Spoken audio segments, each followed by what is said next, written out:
Actually અમે city વાળા હા, અને હું દેશી ગામડા વાળો. અમે છોકરી જોવા જઈએ એટલે અમારી પર્સનાલિટી જોઈને જ હા પાડી દે, અને અમે છોકરી જોવા જઈએ એટલે અમારા લખણ જોઈને ના પાડી દે. અમારે મહિનાની લાખો રૂપિયાની તો આવક હોય, અમારે મહિને લાખો રૂપિયાની જાવક હોય. અમને ઘરેથી 1000 થી 2000 રૂપિયા તો વાપરવા આપે રોજે. અહીંયા રોજના 50 રૂપિયા આપે, પણ 3 દી નીકળી જાય હો. અમારે મોટા મોટા બંગલામાં રહેવાનું હોય, મોટી મોટી ગાડીઓ હોય, અને ફૂલ એસી માં રહેવાનું હોય. અહીંયા તો નાનું એવું ઝૂંપડું હોય, બહાર ઘટાદાર લીમડો હોય, અને એના હેઠે ખાટલો રાખીને કુદરતી ઠંડો પવન આવતો હોય. એસા ફેસા આય ન હોય.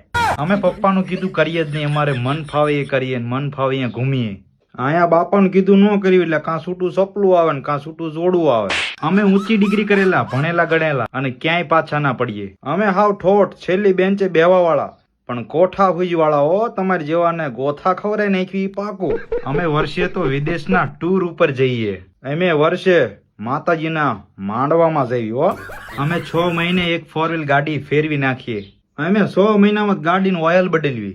અમારે કોઈ દિવસ ઘરમાં ઝઘડો જ ન થાય. અહીંયા ઝઘડા વગર ધબા ધબી વગર તો દી ન ઉગે. અમારે તો છોકરી સાથે પ્રેમ થાય ને પછી તો બ્રેકઅપ થઈ જાય છે. અહીંયા છોકરી સાથે પ્રેમ થાય, પછી વ્યાયામ થાય, અને છેલ્લે પેક થાય. અમે કંટાળીએ ને એટલે છેલ્લે તો ગામડે જ આવીએ. તો હું ચારનો સ્વાંટ્યો છું.